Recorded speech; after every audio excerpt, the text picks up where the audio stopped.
2 பேதுரு 3:18. நம்முடைய கர்த்தரும் இரட்சகருமாகிய இயேசு கிறிஸ்துவின் கிருபையிலும் அவரை அறிகிற அறிவிலும் வளருங்கள். போதும்.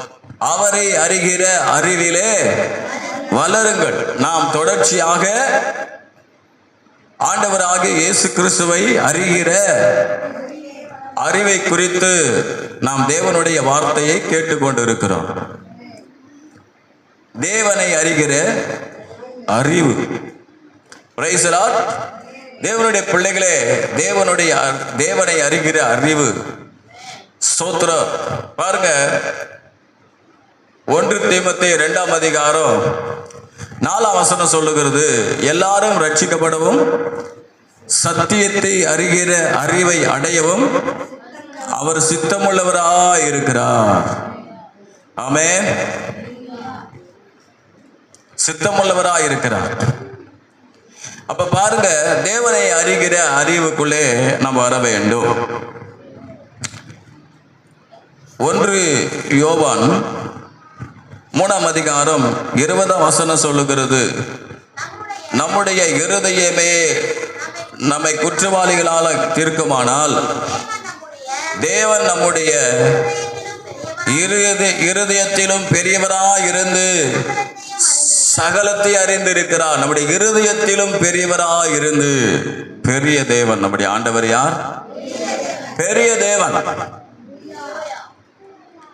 4:4 சொல்லுகிறது, 1 யோவான் 4:4 சொல்லுகிறது, பிள்ளைகளே, நீங்கள் தேவனால் உண்டாயிருந்து அவர்களை ஜெயித்தீர்கள். ஏனெனில் உலகத்தில் இருக்கிறவனிலும் உங்களில் இருக்கிறவர் பெரியவர். சொல்லுங்க பார்க்கலாம், பெரியவர். என்னில் இருக்கிறவர் பெரியவர். கடந்த வாரம் நாம் பார்த்தோம், பெரிய தேவன் சிறிய மனிதர்களை பெரியவர்கள் ஆக்குகிறார். கர்த்தருக்கு சித்தமானா அடுத்த வாரம் அதனுடைய தொடர்ச்சியை நான் பேச விரும்புறேன். இந்த வாரம் போன வாரத்தின் முந்தின வாரத்தின் தொடர்ச்சியை பேசுறேன். போன வாரத்தின் முந்தின வாரம் என்ன தொடர்ச்சி, என்ன பேசணும்? பெரிய தேவனின் பெரிய கிருபை. சொல்லுங்க, பெரிய தேவனின்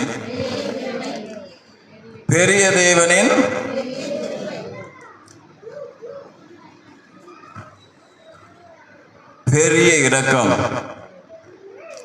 பெரிய தேவனின் பெரிய நாமம். அடுத்தது பார்த்தோம், பெரிய தேவனின் பெரிய காருண்யம். அடுத்தது பெரிய தேவனின் பெரிய செயல்கள் என்று நாம கடந்த வாரத்தின் முந்தின வாரம் நாம் பார்த்தோம். போன வாரம் கொடுத்த செய்தியினுடைய தொடர்ச்சி அடுத்த வாரம் நான் கொடுப்பேன். என்ன செய்தி கொடுத்தோம் போன வாரம்? பெரிய தேவன் சிறிய மனிதர்களை பெரியவர்கள் ஆக்குகிறார். Praise the Lord. யார் யாரெல்லாம் ஆக்குனாரு? ஈசாக்கை,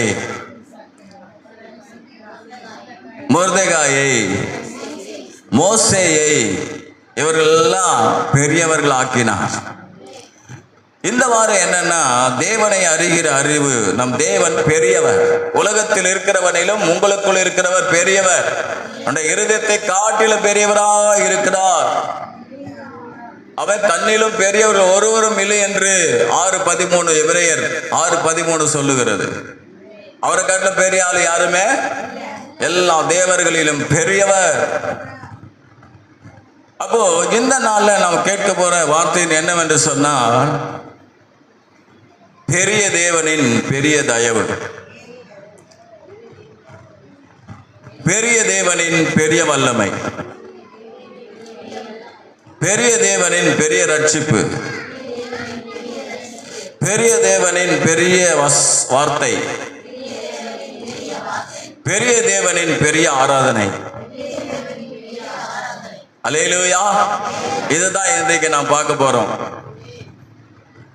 5 காரியமா இருந்தாலும் நான் சுருக்கமா அந்த வார்த்தையை நான் சொல்ல விருப்பப்படுறேன். பெரிய தேவனின் பெரிய தயவு. இந்த தயவு நமக்கு தேவை. நெகேமியா புத்தகம் 9ஆம் அதிகாரம் 25ஆம் வசனம். நெகேமியா 9:25.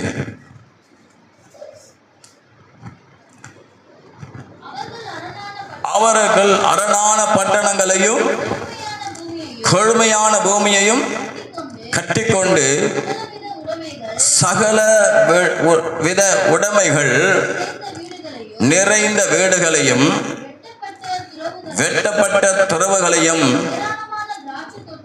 ஏராளமான திராட்சை தோட்டங்களையும் ஒலிவ தோப்புகளையும் கனி கொடுக்கும் விருட்சங்களையும் சுதந்திரித்துக் கொண்டு புசித்து திருப்தியாகி கொழுத்து உம்முடைய பெரிய தயவினால் செல்வமாய் வாழ்ந்தார்கள். ஹல்லேலூயா சொல்லுங்க பார்க்கலாம். பெரிய தயவினால். பெரிய தயவுனால தான் கேட்டு நான் சொன்னவங்கள பெரிய தயவினால் சொல்லுங்க முதல். பெரிய தயவினால் செல்வமாய் வாழ்ந்தார்கள். நல்ல கவனிங்க. பெரிய தயவு. இஸ்ரவேல் ஜனங்கள் எகிப்திலிருந்து கானானுக்கு கொண்டு போய் அவர்களை என்ன செஞ்சான்னு சொன்னா அவர்கள் மேல் பெரிய தயவு வச்சதுனால அவர்கள் செல்வமாய் வாழ்ந்தார்கள். Praise the Lord. அவங்க செல்வமாய் வாழ காரணம் என்னன்னா அந்த பெரிய தயவு தான். அந்த பெரிய தயவு அவர்களுக்கு செல்வ வாழ்க்கையை கொடுத்தது. அந்த செல்வ வாழ்க்கை எதனால் வந்தது பாருங்க. 25ஆம் வசனத்துல பாத்தீங்கன்னா என்ன கொடுத்தாரா? அரணான பட்டணங்களையும் செழுமையான பூமியையும் கட்டிக்கொண்டு சகல விதமான உடைமைகள் நிறைந்த வீடுகளையும் வெட்டப்பட்ட துறவுகளையும் ஏராளமான திராட்சை தோட்டங்களையும் ஒலிவ தோப்புகளையும் கனி கொடுக்க விருட்சங்களையும் சுதந்திரித்துக் கொண்டு புசித்து திருப்தியாகி கொழுத்து. சொல்லுங்க, கொழுத்து போயிட்டாங்க. சொல்லுங்க பார்க்கலாம். அல்லேலூயா. அவங்க பெரிய தயவு, தேவனுடைய பெரிய தயவினாலே அவர்கள் கொழுத்தார்கள். அல்லேலூயா. அவங்க எகிப்தில எந்த அளவுக்கு கஷ்டப்பட்டாங்களோ, எந்த அளவுக்கு ஒடுக்கப்பட்டு வேதனைப்பட்டார்களோ, ஆண்டவர் அவர்களை என்ன பண்ணாருன்னா கானான் கூட்டிட்டு போயிட்டு அவர்களை செல்வமாய் வாழ வைத்தார். ஆமென். பாருங்க, இங்க சொல்லப்பட்ட ஒரு காரியம் கூட அவங்க செய்யல. எல்லாமே ஆல்ரெடி என்ன பண்ணப்பட்டிருக்குன்னா கானான் தேசத்துல எல்லாமே ஆண்டவர் செஞ்சு அங்க இருந்த மக்கள், கானான் மக்கள் என்ன பண்ணியிருந்தாங்கன்னா செஞ்சு வச்சிருந்தாங்க. துறவு வெட்டி திராட்சை தோட்டங்களை நட்டு ஒலிவ தோப்புகளை வீடுகளை கட்டி எல்லா வித ஆசீர்வாதங்களும் ஆல்ரெடி ஏற்கனவே அவர்களுக்கு செய்து வைக்கப்பட்டிருந்தது. ஆமென். அருமையான தேவ பிள்ளைகளே, தேவனுடைய அந்த பெரிய தயவு நம்ம மேல இருந்தா நம்முடைய வாழ்க்கை செல்வ வாழ்க்கையா மாறிடும். அவருடைய தயவு பெரிய தயவு. அல்லேலூயா. அங்க பாருங்க 24ஆம் வசனத்தை நீங்க படிச்சு பார்த்தீங்கன்னா, பிரவேசித்து தேசத்தை சுதந்திரித்துக் கொண்டார்கள். நீர் அவர்களுக்கு முன்பாக தேசத்தின் குடிகளாகிய கானானியரை தாழ்த்தி அவர்களையும் அவர்கள் ராஜாக்களையும் தேசத்தின் ஜனங்களையும் தங்கள் இஷ்டப்படி செய்ய அவர்கள் கையில் ஒப்பு கொடுத்தீர். அல்லேலூயா. தேவ பிள்ளைகளே, அங்க இருந்த கானான் தேசத்துல இருந்த கானான் மக்கள் எல்லாம் என்ன பண்ணாங்கன்னா, ஸ்தோத்திரம், இவர்களுக்காக எல்லாத்தையும் செஞ்சு வச்சிருந்தாங்க. சொல்லுங்க பார்க்கலாம். ஆமா, ஸ்தோத்திரம். இவங்க போய் கஷ்டப்படாம கிணறுல தண்ணி எடுத்து குடிக்கணும். அவங்க கஷ்டப்படாம அந்த ஒலிவ தோப்புல இருந்து அந்த ஒலிவ எண்ணெய் எடுக்கணும், திராட்சை ரசம் குடிக்கணும், வீடு. ஸ்தோத்திரம். பாருங்க, அந்த கானான் தேசத்துல இருந்த மக்கள் பார்த்தீங்கன்னா எப்பேற்பட்டவங்களா?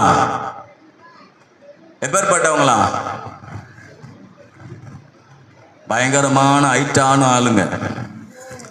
பயங்கரம், எல்லாம் ராட்சதர். அதுதான் காலேப்பு யோசுவா மற்றவங்கெல்லாம் கானான் தேசத்துக்குள்ள போயிட்டு வரும்போது மற்ற 10 பேர் சொல்றான், அங்க இருக்கிற ஆட்கள்லாம் யாரு? ஆமா, ராட்சதர். அந்த ராட்சதருக்கு என்ன பண்ணான்னு சொன்னா, அருமையான வீடு வாசல்களை என்ன பண்ணி வச்சிருக்கிறான்? சோத்திரம், அந்த ஜனங்களுக்கு கொடுக்கிறான். அருமையான வீடு வாசலை என்ன பண்றான்னு சொன்னா கட்டி வச்சிருக்கிறான். ஒலிவ தோப்புகளை கட்டி வச்சிருக்கிறான், நட்டி வச்சிருக்கிறான். திராட்சை தோட்டங்களை நட்டி வச்சிருக்கிறான். இப்படியாக ஸ்தோத்திரம், அவங்க வாழ்க்கை செல்வ வாழ்வா இருந்தது. Praise the Lord. அவங்க ஒண்ணுமே செய்யல. எப்பவுமே தேவனுடைய பிள்ளைகளே, நான் ஒரு காரியம் சொல்றேன் பாருங்க. நாம் ஆண்டவருக்காக கஷ்டப்படும் போது, கஷ்டமான வாழ்க்கை வரும்போது நமக்கு என்ன தெரியுமா இருக்கும்? எதிர்காலத்தில் என்ன, நல்ல ஒரு வாழ்க்கை இருக்கும். சொல்லுங்க பார்க்கலாம், நல்ல வாழ்க்கை இருக்கும். நீங்க ஆண்டவருக்காக கஷ்டப்படும் போது, ஆண்டவருக்காக நீங்க நிற்கும் போது என்ன நடக்கும்னு சொன்னா, இவங்க வனாந்தர பாதைகளை இவங்க கடந்து வந்தாங்க. கடந்து வரும்போது ஆண்டவர் அவங்கள பார்த்துக்கிட்டே இருந்தாரு. என்ன தெரியுமா நடந்துச்சு? அவங்க மேல மிகுந்த பெரிய தயவை காட்டிட்டார். அல்லேலூயா. ஆமா, தேவனுடைய தயவு என்ன செய்ததுன்னா, இஸ்ரவேல் ஜனங்களுக்கு ஏற்கனவே அவங்க வாழ்க்கையில ஸ்தோத்திரம், அவங்களுக்கு வேண்டிய செல்வ வாழ்க்கைக்கு தேவையான எல்லாவற்றையும் ஏற்கனவே செஞ்சு வச்சுட்டு இருந்தார். ஆமென். ஆமா.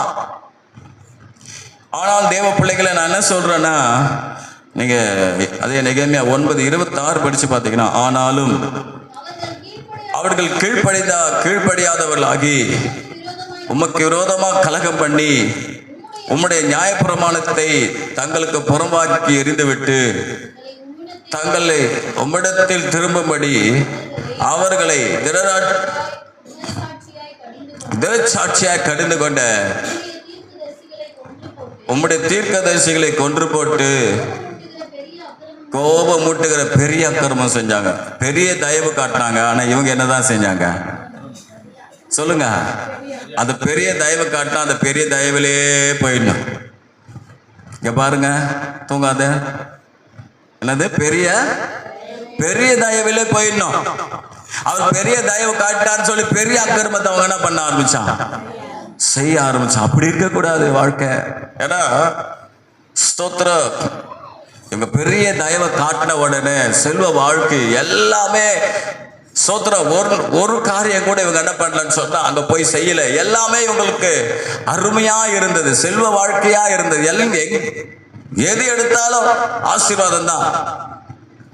ஆமென்.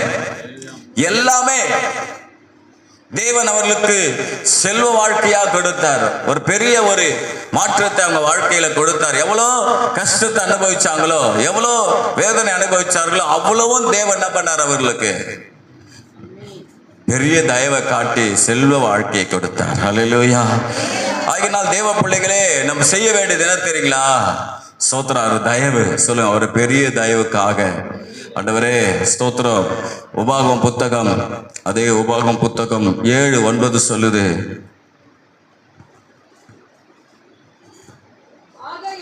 ஆகையால் உன் தேவனாகிய கர்த்தரே தேவன் என்று தம்மில் அன்பு கூர்ந்து தமது கற்பனைகளை கை கொள்ளுகிறவர்களுக்கு அவர் 1000 தலைமுறை மாட்டும் உடன்படிக்கையும் தயவையும் காக்கிற உண்மை உள்ள தேவன் என்றும். சொல்லுங்க பார்க்கலாம். தயவை 1000 தலைமுறை மாட்டம் தய காட்டுற தேவனா? அப்படின்னா அந்த தயவு எவ்வளவு பெரிய தயவு இல்ல? ஆமா தேவ பிள்ளைகளே, பெரிய தயவு. ஆகினால தேவ பிள்ளைகளே, அந்த பெரிய தயவு நம்முடைய வாழ்க்கையில நீங்க கேட்கணும். ஆண்டவரே, அந்த பெரிய தயவு எங்களை காட்டுங்கப்பா. இஸ்ரவேல் ஜனங்களை காட்டின அந்த பெரிய தயவு எங்க வாழ்க்கையில காட்டுங்க. ஜெபம் பண்ணுங்க. ஆண்டவரே, எங்க வாழ்க்கை செல்வ வாழா மாறட்டும். எங்க வாழ்க்கையில் இதெல்லாம் இல்லை. ஆண்டவரே, இந்த வனாந்தர பாதையில் தான் நாங்கள் போய் கொண்டு இருக்கிறோம். ஆனால் தேவனே எங்களுக்கு அது கானான் தேசத்தினுடைய அந்த ஆசீர்வாதத்தை, வெட்டாத கிணறு, நடாத தோட்டம், நடாத தோப்பு, கட்டாத வீடு, கட்டாத பட்டணங்கள் எல்லாமே அவர்கள் கொடுத்தது போல எங்க வாழ்க்கையில ஆண்டவரே எங்களுக்கு செல்வ வாழ்க்கையை தாங்க ஆண்டவரே. ஹல்லேலூயா. கேளுங்க பார்க்கலாம், கேளுங்க, கேட்கணும். ஆண்டவரே இந்த ஜெபத்தை நீங்க ஏறெடுக்கணும். ஆண்டவரே உங்களுடைய பெரிய தயவு எங்களுக்கு காட்டுங்கப்பா. அதனால்தான் பாண்டோம், உங்க தயவு பெரியது, உங்க தயவு பெரிய பெரிய தயவுன்னு சொல்லிட்டு பெரிய பாவம் செஞ்சுட்டு உட்கார்ந்து போறீங்க, எல்லாம் போயிடும். ஆண்டவருக்கு முன்பாக அழகா ஒப்பு கொடுத்து அந்த தயவிலே அந்த தயவிலே போங்க. பெரிய தயவுக்காக ஸ்தோத்திரம். 102 சங்கீதம் 13 சொல்லுகிறது, தேவரீர் எழுந்தருளி சியோனுக்கு இறங்குவீர், அதற்கு தயை செய்யும் காலமும் அதற்காக குறித்த நேரமும் வந்தது. Praise the Lord. தயை செய்யும் காலத்தை ஆண்டவர் வைத்திருக்கிறார், நமக்கு தருவார். ஆகினால் அந்த பெரிய தயவு நம்முடைய வாழ்க்கையில என்ன செய்யுதுன்னு சொன்னா, செல்வமான ஒரு வாழ்க்கையை நமக்கு கொடுக்கிறது. அதை எனக்கு தாரும், பெற்றுக் கொள்கிறேன் ஆண்டவரே. இரண்டாவது பெரிய வல்லமை. எரேமியா 10ஆம் அதிகாரம், பெரிய தேவனின் பெரிய வல்லமை. 10ஆம் அதிகாரம் 5ஆம் வசனம். அவைகள் எரேமியா 10:5.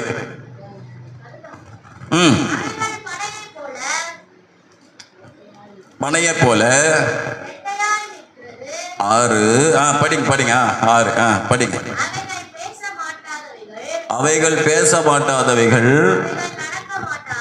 அவைகள் நடக்க மாட்டாது, அவைகள் நடக்க மாட்டாததினால் சுமக்கப்பட வேண்டும், அவைகளுக்கு பயப்பட வேண்டாம், அவைகள் தீமை செய்யக்கூடாது, நன்மை செய்யவோ அவைகளுக்கு சக்தி இல்லை என்று கர்த்தர் சொல்லுகிறார். கர்த்தாவே, சொல்லுங்க பார்க்கலாம், கர்த்தாவே உமக்கு ஒப்பானவன் இல்லை, நீரே பெரியவர், உமது நாமம் வல்லமையில் பெரியது, வல்லமையில் பெரியது. சொல்லுங்க பார்க்கலாம், உமது நாமம் வல்லமையில் பெரியது, வல்லமையில் பெரியது. Praise the Lord. இயேசுவின் நாமம் வல்லமையில் பெரியது, வல்லமையில் பெரியவர் அவர். சொல்லுங்க பார்க்கலாம், பெரிய தேவன், பெரிய வல்லமை கொண்டவர், ஒரு சின்ன வல்லமை அல்ல. அவன் என்ன 14:18 ஸ்தோத்திரம், மோசே ஜெபிக்கிறார், ஆண்டவரே உம்முடைய வல்லமை பெரியதாய் விளங்குவதாக, உம்முடைய வல்லமை பெரியதாய் விளங்கட்டும் ஆண்டவரே. நீங்க ஜெபம் பண்ணுங்க, ஆண்டவர்கிட்ட கேளுங்க, ஆண்டவரே உம்முடைய வல்லமை என்னிலே பெரியதாய் விளங்கட்டும், என் குடும்பத்துல உம்முடைய வல்லமை பெரியதாய் விளங்கட்டும். எபேசியர் 3:20 சொல்லுகிறது, நாம் வேண்டிக் கொள்கிறதற்கும் நினைக்கிறதற்கும் மிகவும் அதிகமாய் கிரியை செய்கிற வல்லமையின்படி செய்ய வல்லவர். சொல்லுங்க, என்னது என்னது? வேண்டிக் கொள்றதுக்கும் நினைக்கிறதுக்கும் மிகவும் அதிகம், அத பெரிய வல்லமை. அல்லேலூயா. பெரிய வல்லமை. சொல்லுங்க, பெரிய வல்லமை. அப்ப பாத்தீங்கன்னா ஸ்தோத்திரம், இங்க சொல்லப்பட்டிருக்கு, அவைகளுக்கு என்ன இல்லை, அவைகளுக்கு சக்தி இல்லை. ஆனா நம்முடைய ஆண்டவர் சக்தினா என்னங்க? வல்லமை, பவர். பாருங்க, இதை நான் அப்படி யோசிக்கும் போது ஒரு காரியம் எனக்கு ஞாபகம் வந்தது. தேவனுடைய வல்லமை எப்பேற்பட்டது என்று சொல்லி பாருங்க, அப்போஸ்தலர் 8ஆம் அதிகாரம் எடுங்க. அப்போஸ்தலர் 8ஆம் அதிகாரம் 9, 10, 11 படிங்க. 9, சீமோன் என்று பெயர் கொண்ட மனுஷன் அந்த பட்டணத்திலே மாய வித்தைக்காரனாய் இருந்து தன்னை ஒரு, நல்ல கவனிங்க, பெரியவன் என்று சொல்லி சமாரிய நாட்டு ஜனங்களை பிரமிக்க பண்ணி கொண்டிருந்தான். தேவனுடைய பெரிதான சக்தி இவன்தான் என்று எண்ணி சிறியோர் பெரியோர் யாவரும் அவனுக்கு செவி கொடுத்து வந்தார்கள். அவன் அநேக காலமாய் தன்னுடைய மாய வித்தையினாலே அவர்களுக்கு பிரமிக்க பண்ணியதினால் அவனை மதித்து வந்தார்கள். ஒரு அல்லேலூயா சொல்லுங்களேன். பாருங்க, மாய வித்தைக்காரன் ஒருத்தன் இருக்கிறான். பாத்தீங்கன்னா அந்த மாய வித்தைக்காரன் பேர் என்னன்னா சீமோன். அவன் என்ன பண்றான்னா, பெரிய ஆள் என்று சொல்லி அவனை தன்னை பெரிய ஆள் சொல்லி என்ன பண்ணான், தன்னை பெருசா காட்டிக்கிட்டு இருந்தான். அவன்கிட்ட இந்த வல்லமை எப்பேற்பட்டது? என்னது? மாய வித்தை, பெரிய வல்லமை. அவன் நினைச்சுக்கிட்டு இருக்கிறான், என்கிட்ட இருக்கிறதா பெரிய வல்லமை, என்கிட்ட இருக்கிறதா பெரிய வல்லமை. என்ன வல்லமை? பிசாசு வல்லமை. சொல்லுங்க. பாருங்க, சமாரிய நாட்டுக்காரங்க எல்லாம் பாத்தீங்கன்னா அவனை பார்த்து என்ன பண்ண, அவனை மதிச்சு வந்தாங்க. என்ன சொல்லப்பட்டிருக்குன்னா 10ஆம் வசனம் சொல்லுது, தேவனுடைய பெரிதான சக்தி இவன் தான் என்று எண்ணி. அந்த மந்திரவாதி செய்த காரியங்கள் எல்லாம் எல்லாரும் பார்த்துட்டு என்ன பண்றாங்கன்னா, தேவனுடைய பெரிதான சக்தி இவன் தான் என்று சொல்லி என்ன பண்ணாங்கன்னு சொன்னா அவனை மதிச்சு வந்தாங்க. Praise the Lord. ஆனா அந்த வல்லமை காட்டிலும் தேவனுடைய வல்லமை பெரியது. அந்த சக்தியை காட்டிலும் தேவனுடைய சக்தி பெருசு. சொல்லுங்க பார்க்கலாம். மந்திரவாதத்தை நம்பிக்கிட்டு இருந்தவன் இப்ப என்ன நடக்க பாரு, மந்திரவாதத்தை நம்புறவங்களுக்கு மந்திரவாதம் பெருசா இருக்கும். ஆனா அவங்களுக்கு யாரும் எது பெருசு இருக்காது. கிறிஸ்தவனுக்கே என்னது, கிறிஸ்தவனுக்கே என்ன இருக்கு, மந்திரவாதம் பெருசா இருக்கு. ஆனா இங்க சொல்லப்பட்டிருக்கு, அவன் தான் பெருசான சக்தின்னு சொல்லிட்டு எல்லாரும் மதிச்சுட்டு வந்தாங்க. ஆனா நடந்த காரியம் என்னன்னா, ஸ்தோத்திரம் 12-13 வசனத்தை நீங்க படிச்சு பாத்தீங்கன்னா, தேவனுடைய ராஜ்யத்துக்கும் இயேசு கிறிஸ்துவினுடைய நாமத்துக்கும் ஏற்றவைகளை குறித்து பிலிப்பு பிரசங்கித்ததை அவர்கள் விசுவாசித்த போது புருஷரும் ஸ்திரீகளும் ஞானஸ்தானம் பெற்றார்கள். அப்பொழுது சீமோனு விசுவாசித்து ஞானஸ்தானம் பெற்று பிலிப்பை பற்றி கொண்டு அவனால் நடந்த அடையாளங்களையும் பெரிய அற்புதங்களையும் கண்டு பிரமித்தான். இவ்வளவு நாள் இவன் மந்திர வித்தையினால் செஞ்ச அற்புதத்தை கண்டு சமாரிய நாட்டார் பிரமிப்பா பார்த்தாங்க. இப்ப இவன் என்ன பண்றான்னு சொன்னா, தேவ ஊழியக்காரனாக பிலிப்பு செஞ்ச அற்புதங்களை பார்த்து அவன் பிரமிக்க ஆரம்பிச்சிட்டான். ஒரு அல்லேலூயா சொல்லுங்களேன். அல்லேலூயா. எனக்கு அருமையான தேவ பிள்ளைகளே, நன்றாய் கவனித்துக் கொள்ளுங்க. தேவனுடைய வல்லமை பெருசு. நாம் நினைக்கிறபடி அந்த சமாரிய நாட்டார் நினைச்சாங்க, இவன் தான் தேவன், இவனுடைய வல்லமைதான், இவனுடைய சக்தி தான் பெருசுன்னு சொல்லிட்டு எல்லாம் மதிச்சுக்கிட்டு வந்தாங்க. அங்க தேவனுடைய ஊழியக்காரன் தேவ பிள்ளை வந்த உடனே இவருடைய சக்தி மறைஞ்சு போச்சு. இது ஒண்ணும் இல்லைன்னு தெரிஞ்சு போச்சு எல்லாருக்கும். ஒரு அல்லேலூயா சொல்லுங்க. இவனுக்கே தெரிஞ்சு போச்சு. யாருக்கே தெரிஞ்சு போச்சு? மாய வித்தைக்காரனுக்கே தெரிஞ்சு போச்சு. நான் செய்யறது இந்த வல்லமை, இந்த சக்தி பெருசு அல்ல, ஏதோ பிலிப்பு பண்றாரு அதுதான் பெரிய சக்தின்னு சொல்லிட்டு பிலிப்பை பார்த்து அவன் பிரமிப்பாவான். ஒரு அல்லேலூயா சொல்லுங்களேன். அல்லேலூயா சொல்லுங்க. வல்லமையில் பெரியவர் நம்முடைய ஆண்டவர், வல்லமையில பெரியவர். தேவ பிள்ளைகளே, நல்லா தெரிஞ்சு கொள்ளுங்க. நீ ஆராதிக்கிற தேவன் வல்லமையில் பெரியவர். அவருடைய வல்லமை பெருசு. அவர் பெரிய தேவன் மாத்திரமல்ல, அவருடைய வல்லமை பெரியது. எல்லா வல்லமையை காட்டிலும் பெரியது. எல்லா வல்லமை பார்க்கலும் பெரியது. எல்லா ஒரு மந்திரவாதி எல்லாம் சொல்லுவான், எல்லா மந்திரம் எல்லா தெய்வங்களும் எங்க கையில. நான் கத்து சித்தமானா கூப்பிடுறேன் அந்த ஆளை, ஒரு ஊழியர் பெரிய மந்திரவாதி. அந்த மந்திரவாதி சாட்சி சொல்லும்போது சொல்றாரு, எல்லா தெய்வம் எங்க கையில. நைட்டு 12 மணிக்கு நான் தியானம் பண்ண எல்லாம் வந்து நிக்கணும். ஆனால் ஒருத்தரை மட்டும் எங்களால் அடக்க முடியல. அவர் எனக்கு முன்பாக தரிசனமானார்.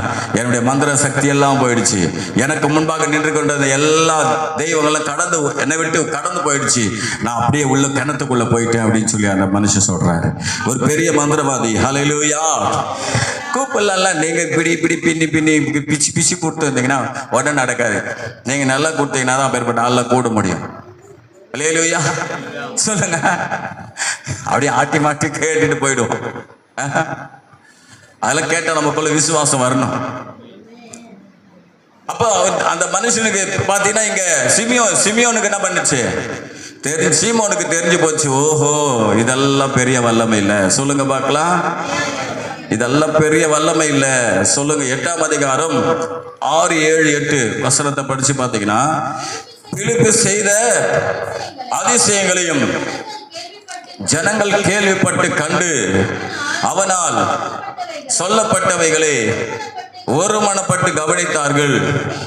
அநேகரில் இருந்து அசுத்தாவி மிகுந்த சத்தத்தோடு கூப்பிட்டு அவர்களை விட்டு புறப்பட்டு அநேக திமிர்வாதக்காரரும் சப்பானிகளும் குணமாக்கப்பட்டார்கள்.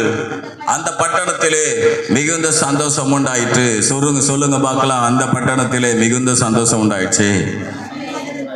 வியாதியா இருந்தவங்களாம் சுகமாக்கப்பட்டான். பிசாசு பிடிச்சவெல்லாம் சுகமாக்கப்பட்டான். எல்லாருக்கும் நன்மை நடந்தது. தேவனுடைய அந்த பெரிதான வல்லம் வந்ததுன்னா அங்க இருக்கிற எல்லா பிரச்சனையும் தீரும். அங்க இருக்கிற மக்களுக்கு இருக்கிற பிரச்சனை தீரும்.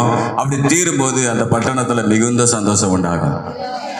அது பெரிய வல்லமை ஆண்டவர்கிட்ட கேட்கணும். ஆண்டவரே, அந்த பெரிய வல்லமை எனக்கு தாங்கப்பா.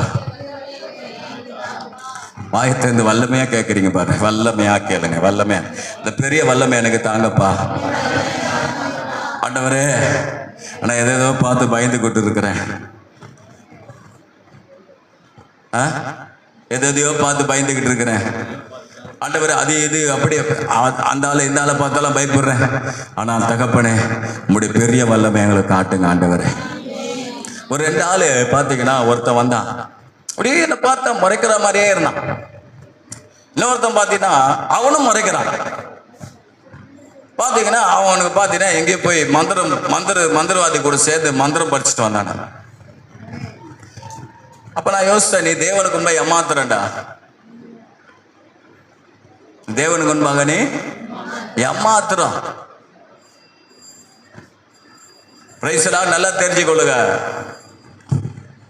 நீங்க அந்த தேவ வல்லமை உணர்றீங்களோ இல்லையோ, அந்த வல்லமை நீங்க வாழ்க்கையில கிரியை செய்ததோ இல்லையோ, நீங்க அதை அனுபவிச்சீங்களோ இல்ல உங்க வாழ்க்கையில அது நடந்ததோ இல்லையோ, நீங்க உங்க வாழ்க்கையில அதை அனுபவிச்சீங்களோ எனக்கு தெரியாது. ஆனா வேதம் சொல்லுகிறது, தேவனுடைய பெரிய தேவனின் பெரிய வல்லமை. அவருக்கு பெரிய தேவன். அங்க சக்தி இல்ல, இங்க பெரிய சக்தி. சொல்ல, பெரிய சக்தி, பெரிய வல்லமை. அல்லேலூயா. நான் நேரம் ஆயிடுச்சுன்றதுனால நான் கடந்து போறேன். டக்குன்னு போயிடுறேன். 5 குறிப்பு இப்பதான் 2 முடிஞ்சிருக்குல்ல, டக்குன்னு போயிடுறேன். 3வது காரியம் பாருங்க. எபிரேயர் 2ஆம் அதிகாரம் 4ஆம் வசனம். பெரிய தேவனின் பெரிய ரட்சிப்பு. அடையாளங்களினாலும் அற்புதங்களினாலும் பலவிதமான பலத்த செய்கைகளினாலும் தம்முடைய சித்தத்தின்படி பகிர்ந்து கொடுத்த பரிசுத்த ஆவியின் வரங்களினாலும் தேவன் தாமே சாட்சி கொடுத்ததுமா இருக்கிற இவ்வளவு பெரிதான ரட்சிப்பை குறித்து, இவ்வளவு பெரிதான ரட்சிப்பை குறித்து நம்ம கவலையற்று இருப்போமானால் தண்டனைக்கு எப்படி தப்பித்துக் கொள்வோம்? சொல்லுங்க பார்க்கலாம். பெரிய ரட்சிப்பு. எல்லாம் கைகளை உயர்த்தி வாய்களை நல்லா திறந்து, பெரிய ரட்சிப்பு. எவ்வளோ பெரிய ரட்சிப்பு. சொல்லுங்க பார்க்கலாம். பெரிய ரட்சிப்பு. அல்லேலூயா. ஆமா, அதே எபிரேயர் 1:14 சொல்லுகிறது, ரட்சிப்பை சுதந்திரிக்க போகிற நிமித்தம் ஊழியம் செய்யும்படிக்கு அவர்கள் எல்லாரும் அனுப்பப்படுகிற பணிவிடை ஆவிகளாய் இருக்கிறார்கள் அல்லவா. யாரை குறித்து சொல்லப்பட்டிருக்குன்னா, ரட்சிக்கப்படுறவங்களுக்கு பணிவிடை செய்கிறதுக்கு படுறோன்னு சொன்னா நமக்கு நம்ம தெரியாமலே ஒருத்தவங்க நமக்காக கிரியை செஞ்சிருக்காங்க. யாருன்னா தூதர்கள். சொல்லுங்க, பணிவிடை ஆவிகள். நீங்க ரட்சிக்கப்பட்டு வந்திருக்கீங்கன்னு சொன்னா காரணம் என்னன்னா, பணிவிடை ஆவிகள் ஏதோ ஒரு விதத்துல உங்களுக்காக என்ன பண்ணிருக்காங்க, உங்களை ரட்சிப்புக்கு நேராய் கொண்டு வந்து நிறுத்தி இருக்கிறார். ஏதோ ஆபத்துல மாட்டிக்கொள்ளும் போது அந்த ஆபத்திலிருந்து தப்பி வைத்து கொண்டு வந்து இருக்கலாம். பாருங்க, இங்க சொல்லப்பட்டிருக்கிறது, அடையாளங்களினாலும் அற்புதங்களினாலும்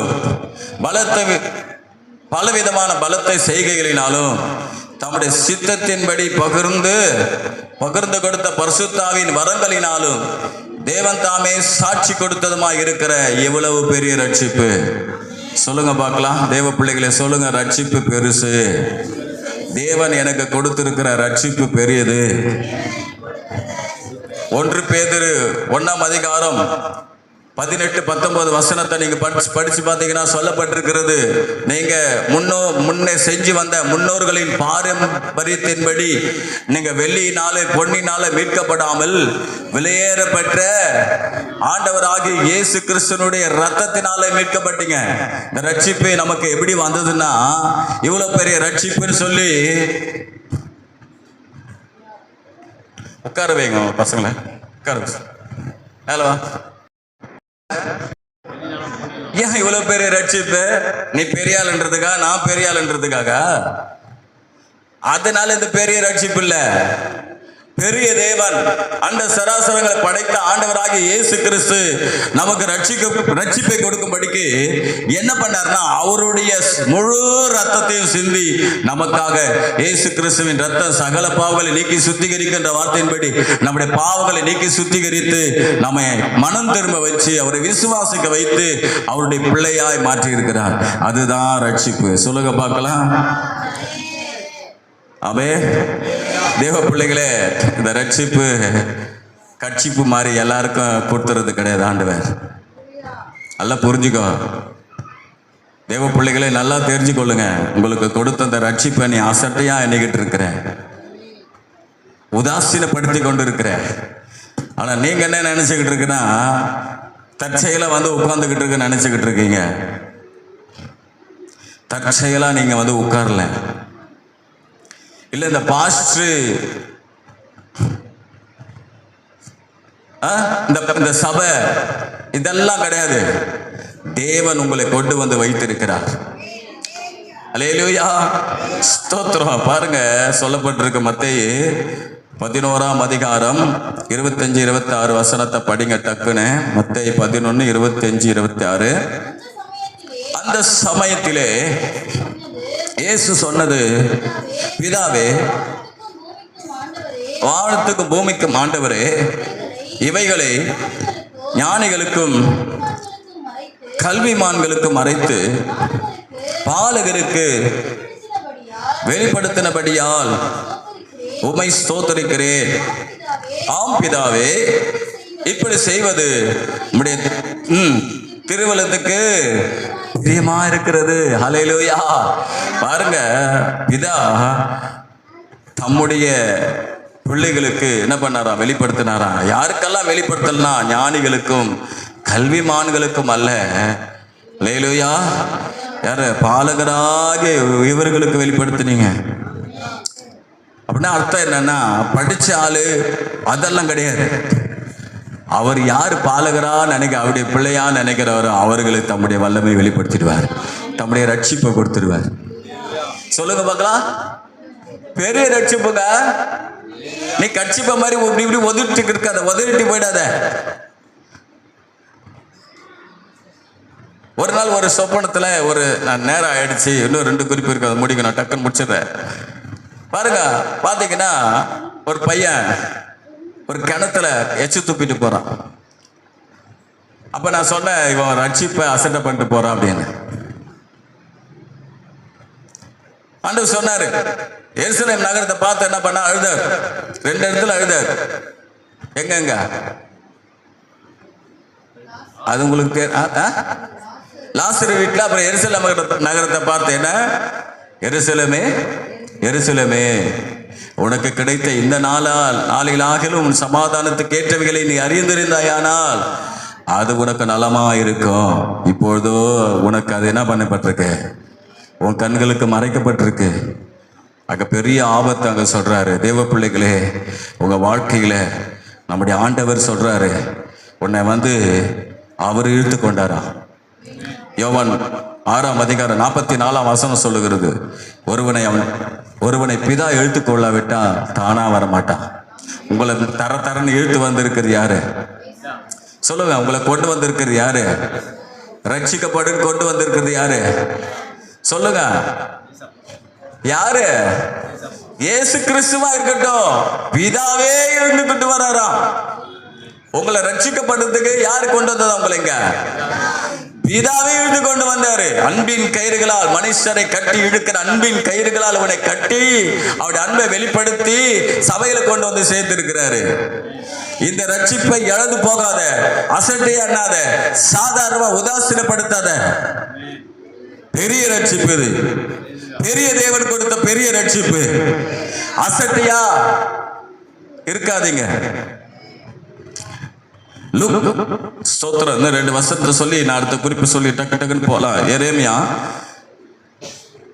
9ஆம் அதிகாரம், அதாவது ஏற்கனவே படிச்ச வசனம் தான், அந்த வசனத்தை படிங்க பார்க்கலாம். 9ஆம் அதிகாரம் 23, 24.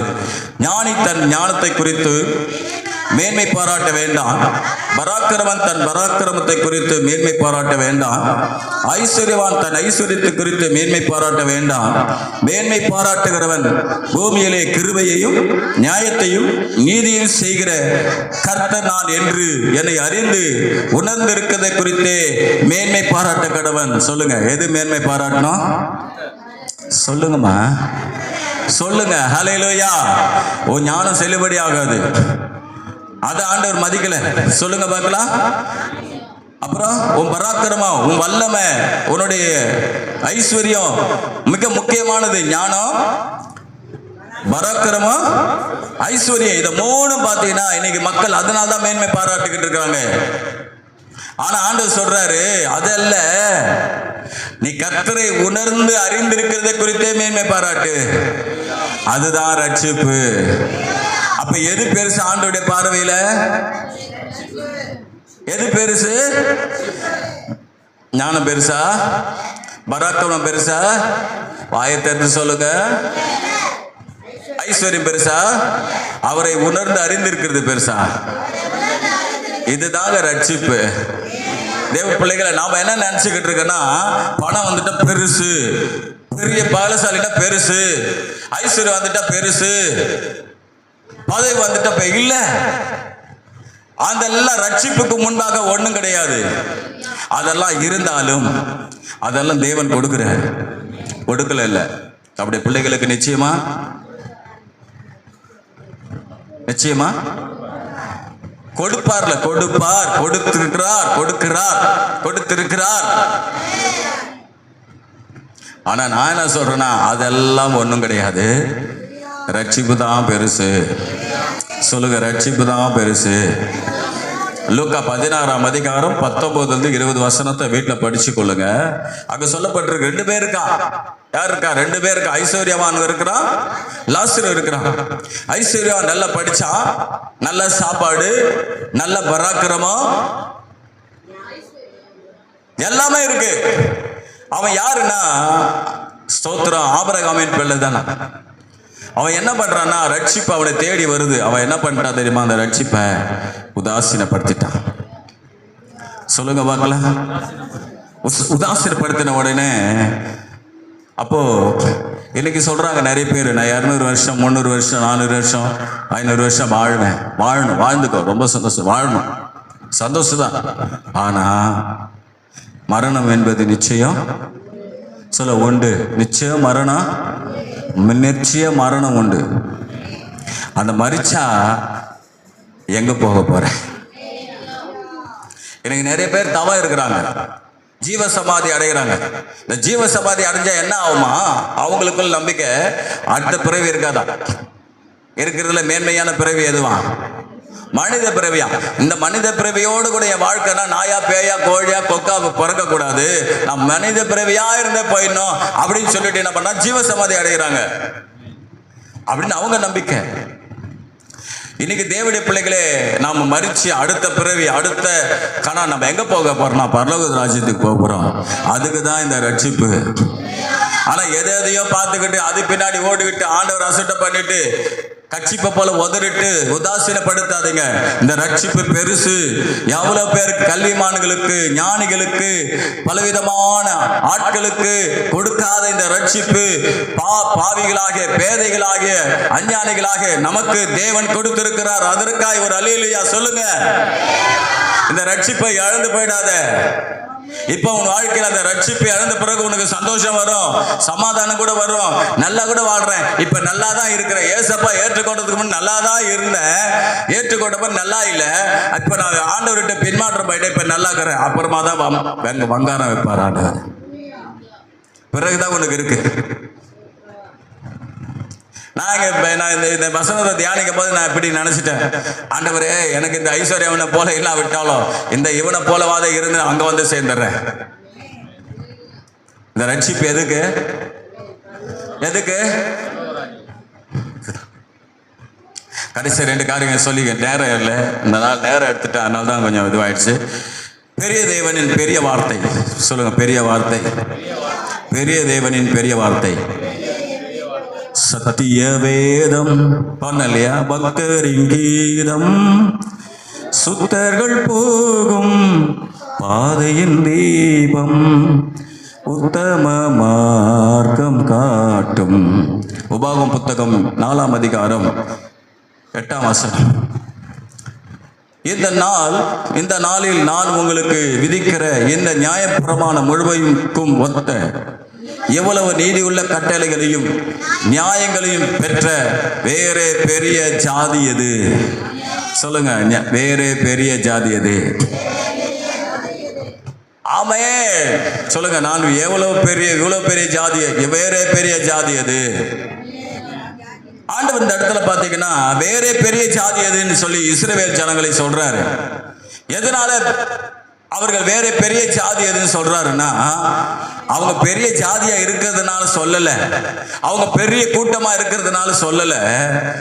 ஆண்டவர் இந்த பெரிய தேவனின் பெரிய வார்த்தையை அவர்களுக்கு கொடுத்ததுனால்தான் அவர்கள் பெரிய ஜாதியா இருக்கிறாங்க. சொல்லுங்க பார்க்கலாம், சொல்லுங்க. நீ பெரிய ஜாதியா இருக்கிறதுனால நீ பெரிய ஜாதி கிடையாது.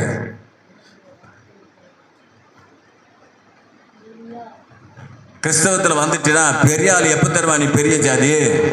இது எல்லாம் கையை தூக்குங்க, பைபிளை தூக்குங்க, எல்லாம் வாயில் அறிக்கை செய்யுங்க. ஆண்டவரே, நான் என் ஜாதி பெருசு இல்லை, இந்த பெரிய வார்த்தை, பெரிய தேவனின் பெரிய வார்த்தைனால தான் நான் பெரிய ஜாதி. ஆனால் நீ பெரிய ஆள் கிடையாது, நான் பெரிய ஆள் கிடையாது. இந்த வார்த்தை தவறா நினைக்காதீங்க. அது எது? அது மேன்மையா இது மேன்மையா? சொல்லுங்கம்மா. அது மேன்மையா இது மேன்மையா? இது மேன்மை சொல்லுங்க. இதுதான் மேன்மை. அப்ப பாருங்க, நான் என்ன சொல்றேன்னா, உங்க கையில கொடுத்திருக்கிற இந்த வேதம் எப்பேற்பட்டதா? நாளில் நான் உங்களுக்கு விதித்திருக்கிற நியாயப்பிரமாணம் முழுமைக்கும் ஒத்த நீதி உள்ள கட்டளைகளையும் நியாயங்களையும் பெற்றிருக்கிற வேறே பெரிய ஜாதி அது. இதை பெற்றிருக்கிறதுனால, இந்த கையில இந்த நம்ம கையில இருக்கிறதுனால தான் பெரிய ஜாதி. சொல்லுங்க, பெற்று இருக்கிற அருமையான தேவ பிள்ளைகளே, இன்னைக்கு தேவன் நமக்கு கொடுத்திருக்கிற இந்த வேதம், என்னால்தான் இந்த வேதம் நம் கையில வராதபடிக்கு சத்துரு தடுத்து கொண்டிருந்தான். இன்னைக்கு கூட அந்த வேதத்தை படிக்காதபடிக்கு, இந்த வேதத்தை நம்ம சண்டே சர்வீஸ் முடிச்சுட்டு போன உடனே வீட்டில் வச்சுட்டு அப்படியே நம்முடைய வேலைகளை ஆரம்பிச்சிருவோம் பாரு. அதையும் செய்யறது யார் தான்? ஒரு நாள் கூட வேதத்தை படிக்காதபடி தடுக்கிறது யாரு? சொல்லுங்க.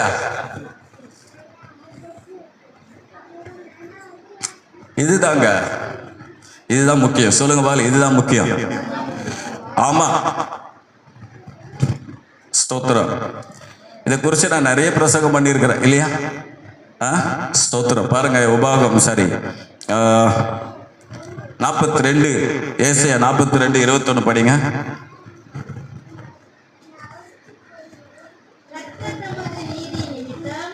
கர்த்தர் தம்முடைய நீதி நிமித்தம் அவன் மேல் பிரிய வைத்திருந்தார். அவர் வேதத்தை முக்கியப்படுத்தி, பாருங்க, வேதம் தான் முக்கியங்க தேவ பிள்ளைகளே. எல்லாம் தெரிஞ்சுங்க, பெரிய தேவன் நம்மளை எப்படி பெரிய ஆள் ஆக்குறாரு. ஒருவேளை பாஸ்டர் நான் பெரிய ஆள் ஆகிற அளவுக்கு எனக்கு வீடும் நல்லா இல்லை, எனக்கு அதுக்குரிய பெரிய ஆளுன்னு என்னை காட்டுற அளவுக்கு என் வாழ்க்கையில் ஒன்றுமே இல்லை அப்படின்னு நீங்கள் உணர்ந்தீங்கன்னா இதை எடுத்து கையில் படிச்சுக்குங்க, அணைச்சிக்குங்க, இதை எடுத்து அணைச்சிக்குங்க. ஒருவேளை யாரா நீ பெரிய ஆள் இல்லை, நீ சின்ன ஆளு, நீ தாழ்த்தப்பட்டவன்னு சொன்னா இதை எடுத்து கையில் காட்டுங்க. இது இருக்கிற வரல ஒரு நாள் நான் சின்ன ஆள் இல்லையா சொல்லுங்க. எவனா பேசினானா ஜாதி கீதின்னு பேசினா இதை காட்டு சொல்லு. இது இருக்கிறதுனால தான் என் பெரிய ஆளு, இது இருக்கிறதுனால தான் என் பெரிய ஆளு. ஸோ இது இருக்கிறதுனால தான் பெரிய ஆளு. இந்த வார்த்தை என்னை பெரிய ஆளாக வச்சிருக்கிறேன். நான் பெரிய ஆள் இல்லை, நான் பிறந்த ஜாதியினால பெரிய ஆள் இல்லை, இந்த வார்த்தையை என் கையில் வச்சிருக்கிற பாரு, இதனால தான் நான் பெரிய ஆளு. சொல்லு. இந்த வார்த்தை எப்பேற்பட்டது? 24 ஸ்தோத்திரம். ஆதி மத்தேயு 24:35 சொல்லுகிறது, வானமும் பூமியும் ஒழிந்து போனாலும் என் வார்த்தைகள் ஒழிந்து போகாது. ஆண்டவருடைய வார்த்தை ஒரு நாளும் ஒழியாது. 119 சங்கீதம் 96 சொல்லுகிறது. என்ன சொல்லுகிறது பாருங்க, என்ன சொல்ல, நான் படிச்சிடுறேன். சகல சம்பூர்ணத்திற்கு ஒரு எல்லையை கண்டேன், உம்முடைய கற்பனை மகாவிஸ்தாரம் பெருசுங்க. எல்லா சம்பூர்ணத்துக்கும் எல்லா வித ஆசீர்வாதத்துக்கும் ஒரு எல்லை இருக்கு.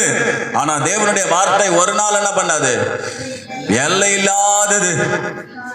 ஆமென். 72 சொல்லுது, படிங்க, நான் படிக்கிறேன். 72 ஸ்தோத்திரம். அநேகம் ஆயிரம் பொன்வெள்ளியை பார்க்கிலும் நீர் விளம்பின வேதமே எனக்கு நலம். ஆகினால தேவ பிள்ளைகளே நல்லா கவனிச்சுக்குங்க, இந்த வேத வசனம் நம்மை பெரிய ஆளா மாத்துது.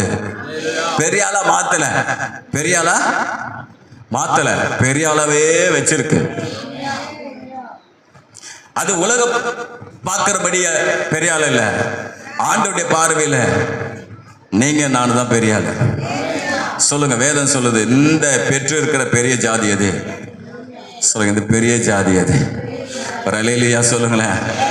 அல்லேலூயா. இதை படிங்க, நல்லா நல்ல வேதத்தை நல்லா படிங்க. அதே உபவாகமும் 3 கடைசி சொல்லி முடிச்சிடும்.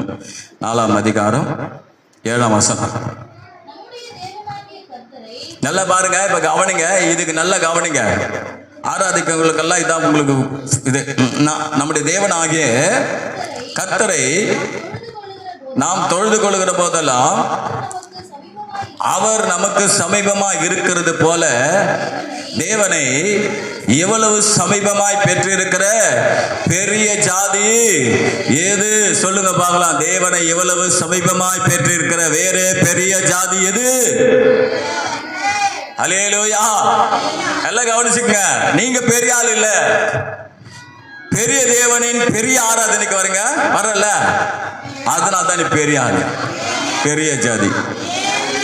நானே வாயில சொல்றேன்னா இல்லை நீங்களே அடிச்சு விடுறேன்னா? வேதம் சொல்லுதுங்க, நான் சொல்லலைங்க, வேதம் சொல்லுதுங்க, நல்லா சொல்லுதுங்க.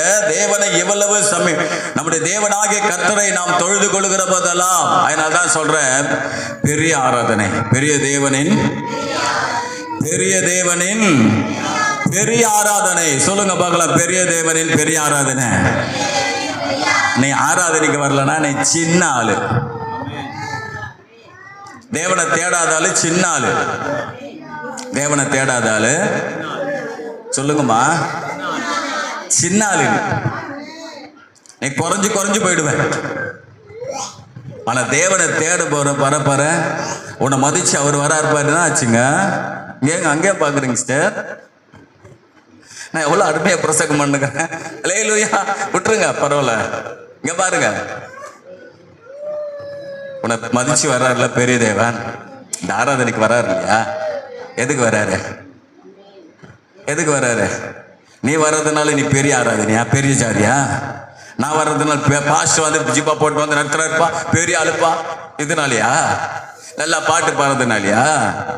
நீ பாடுறத அவர் மகிமைப்படும்படியா, அவர் உன்னை ஆசீர்வதிக்கும்படியாக என்னை பிரஸ்தாபப்படுத்து எந்த ஸ்தானத்தில் வந்து நான் உன்னை ஆசீர்வதிப்பேன்னு சொன்னார் இல்லையா?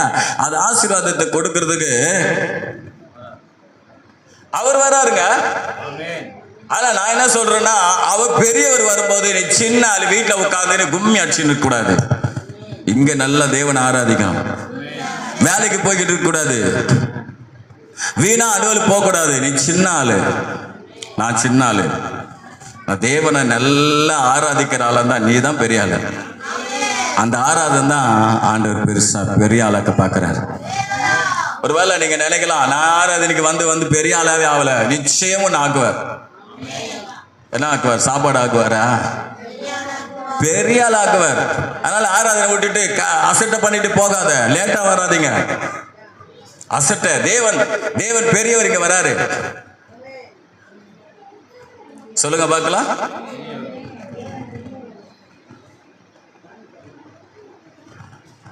சொல்லுங்க, புரியுதா இப்ப உங்களுக்கு? தொழுது கொள்ளும் போதெல்லாம் சொல்லுங்க, அவர் வராரா இல்லையா?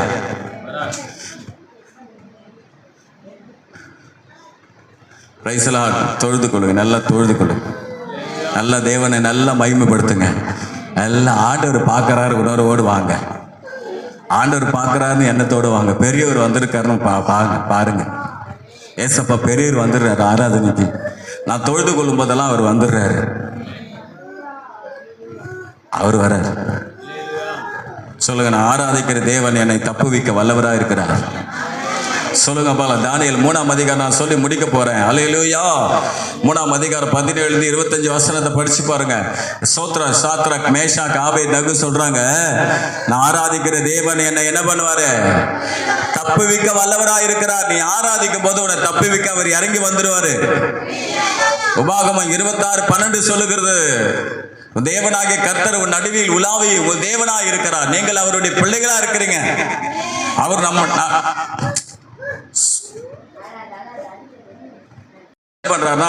என்ன பண்றாரா? எடுத்து படிங்க. 26 உபாகமம் 26 12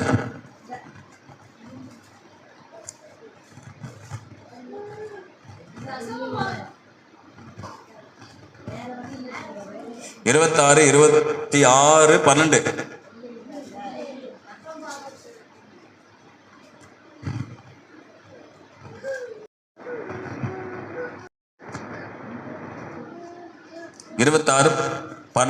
நான் உங்கள் நடுவில் உலாவி உங்கள் தேவனாய் இருப்பேன், நீங்கள் என் ஜனமாய் இருப்பீர்கள். ஹல்லேலூயா. அப்ப நல்லா கவனிங்க தேவ பிள்ளைகளே. இதை நீங்க உணர்றீங்களோ உணர்லையோ, ஆனா நீங்க ஆராதிக்கும் போது தேவன் பக்கத்திலே வராரு. சொல்லுங்க, நீ ஆராதிக்க வரலன்னா சான்ஸே கிடையாது. நீ சின்ன ஆள் தான். ஏனென்றால் அவர் நம் நடுவில் உலாவுகிறார். சொல்லுங்க, உலாவுறாரு. சொல்லுங்க, உலாவுற. இந்த சகோதரி வரல, நான் கண்ணை மூடிக்கிறேன். என்ன மாதிரி கண்ணை மூட மாட்டாரு. லேட்டா வரும்போதே நான் கண்ணை மூடிப்பேன். சுவாசிக்க லேட்டா வந்தாலுமே கண்ணை மூடிப்பேன்.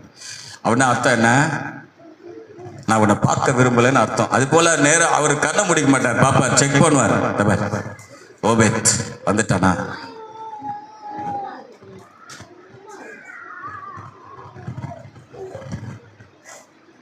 ஸ்தோத்திரம். ஹல்லேலூயா. ஒரே ஒரு காரியத்தை சொல்லி முடிக்கிறேன். ஸ்தோத்திரம். இப்ப என்ன நடக்குதுன்னா, நாங்க ஆராதிக்கிற தேவன் எங்களை என்ன பண்ணுவாரா?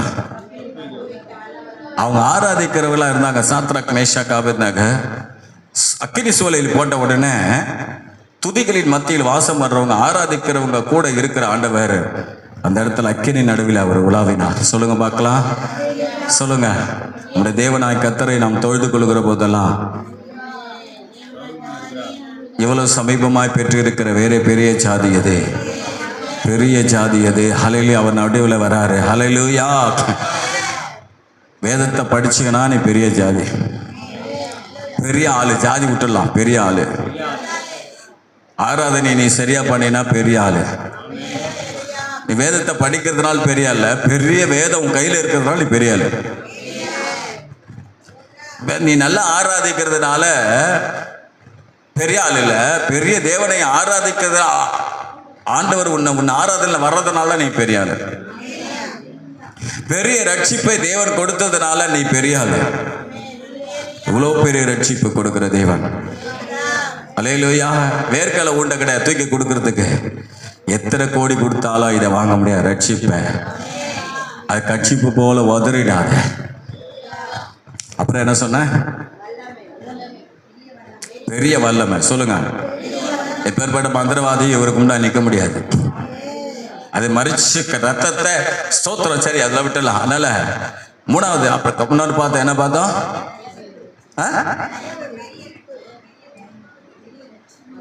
என்னது?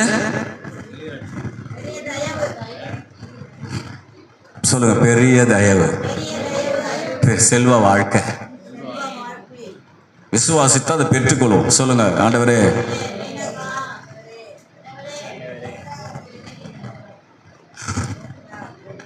பெரிய தயவுனால பெரிய செல்வம். சொல்லுங்க. செல்வ வாழ்வு. ரெண்டாவது பெரிய வல்லமை. அதுக்கு சக்தி இல்லை, எனக்கு தான் சக்தி. ரெண்டாவது. மூணாவது பெரிய ரட்சிப்பு. சொல்லுங்க. பெரிய ரட்சிப்பு. மூணாவது. நாலாவது பெரிய வார்த்தை. நாலாவது